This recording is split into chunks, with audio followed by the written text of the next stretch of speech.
প্রথমে কালো জিরে রসুন ফোড়ন দিতে হবে, তারপরে এই যে ছোলার ডাল পেস্ট করা আছে এটা একটু দিয়ে দিতে হবে, অল্প একটু দিলেও হবে, নিয়ে হালকা করে নাড়তে হবে।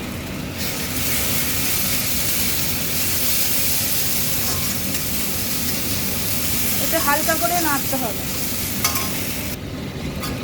তারপরে এটাকে হালকা হালকা করে নাড়তে হবে। একটু এই খারকোল পাতাটাকে নতুন করে করছি, এটা নতুনভাবে এটাকে একটু তারপরে খারকোল পাতাটাকে যে সেদ্ধ করে জল ঝরিয়ে লেবু দিয়ে সেদ্ধ করতে হবে, লেবুর রস দিয়ে সেদ্ধ করে জল ঝরিয়ে তারপরে এর মধ্যে দিয়ে দিতে হবে, নিয়ে নাড়তে হবে। এর জল আছে তো একটু বেশি করে নাড়তে হবে, নাহলে এইগুলো না জল ঝরাতে জলটা শুকাতে সময় লাগে।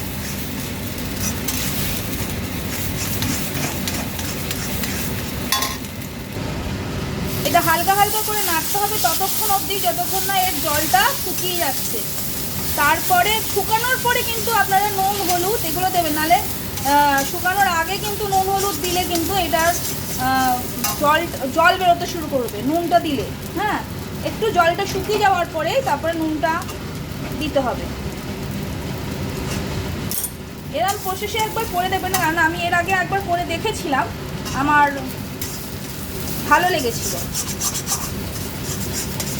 কেননা প্রথমে নিজে খেয়ে দেখতে হবে কোনো জিনিস, কোনো রেসিপি আগে আপনি যদি তৈরি আবিষ্কার করেন নিজের মাথা থেকে, সেটা আগে নিজে খেয়ে দেখতে হবে, পরিবারের লোককে খাইয়ে দেখতে হবে। দেখার পরে যদি তারা বলে যে হ্যাঁ খুব স্বাদ হয়েছে, তবেই সেটা বন্ধুদের সাথে শেয়ার করা যায়। তাই জন্য আমি এটা আজকে আপনাদের সাথে শেয়ার করছি, কারণ এর আগে আমি এগুলো আমার গিনিপিগ টেস্ট হয়ে গেছে। ঠিক আছে, আচ্ছা আমি জিনিসটা পুরো এটা জলটা শুকানোর পরে আবার ফিরে আসি।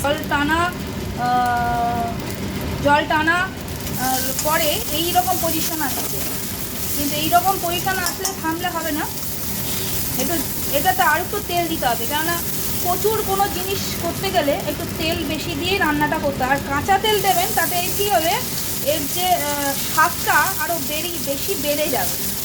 ঠিক আছে, কাঁচা তেল দিলে আরও সুন্দর স্বাদ হয় এটাতে, আর ভাজাটাও ভালো হয়, জলটা তাড়াতাড়ি টানা হয়ে যায়। অনেকটাই টানতে হয়েছে, অনেকটাই নাড়তে হয়েছে, কারণ এগুলো এইসব জিনিস বাটাবুটিগুলো একটু করতে গেলে বেশি সময়টা নাড়তে হয়, আর হাতের বিরাট এক্সারসাইজ হয়ে যায়। এবার আপনারা এর মধ্যে একটু এই যে ভাজা নারকেল বাটা আছে, এটা অবশ্য আমি মিক্সিতে করেছি, এইটাকে আমি দিয়ে দেবো এর মধ্যে, তাতে এর স্বাদ আরও বেশি হয়ে যাবে। ঠিক আছে, এই দিয়ে দিলাম। তারপরে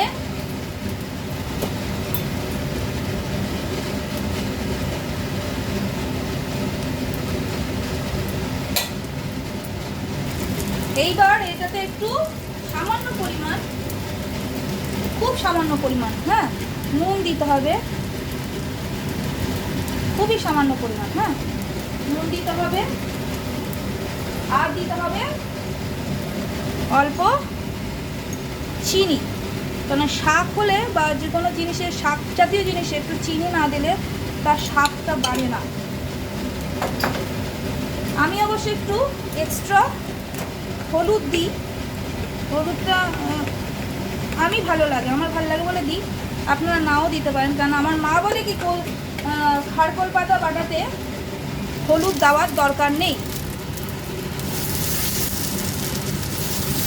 এবার এইটাকে আবার নাড়তে হবে, এবং দেখুন এটা ড্রাই হয়ে আসছে, আস্তে আস্তে ড্রাই হয়ে যাচ্ছে, কিন্তু আপনি বুঝবেন কি করে এটা থেকে হালকা হালকা তেল বেরোতে শুরু করে, তেল ছাড়বে, তাহলেই বুঝবেন এটা ভাজাটা কমপ্লিট হয়েছে।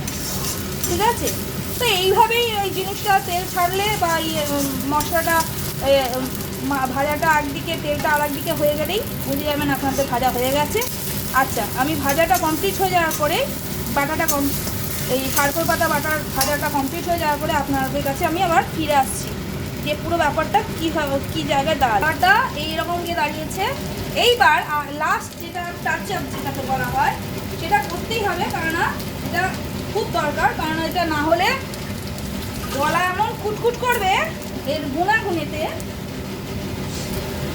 গলা কুটকুট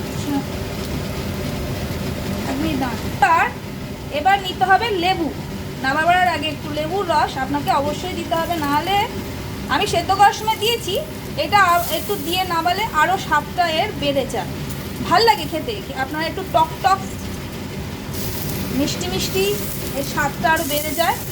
হ্যাঁ, আর গলা কুটকুট থেকেও আপনারা বেঁচে যাবেন।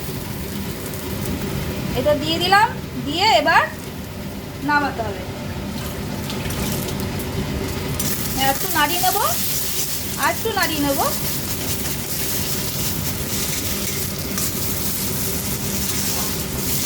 আপনারা এইভাবে করে দেখবেন আপনার কেমন লাগে, আর আমার কমেন্ট বক্সে এসে কমেন্ট করবেন না ঠিক করলাম না ভুল করলাম, ঠিক আছে? এই দেখুন এখান থেকে তেলও বেরোচ্ছে, এই হালকা হালকা তেল, দেখুন তেল ছাড়ছে, মানে আমার ভাজাটা কমপ্লিট হয়ে গেছে। ঠিক আছে, সবটাই কমপ্লিট হয়ে গেছে। কারণ এইখানে না খুব আস্তে আস্তে করতে হবে, যেহেতু ছোলার ডালটা রয়েছে, ছোলার ডালটা তো কাঁচা বাটা, সেহেতু ওটাকে একটু না ভাজলে স্বাদটা সম্পূর্ণ হবে না।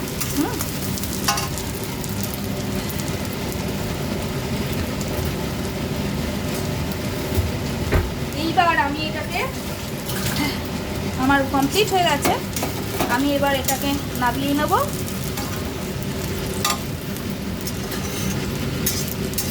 নামিয়ে নিলাম, নামিয়ে নিয়ে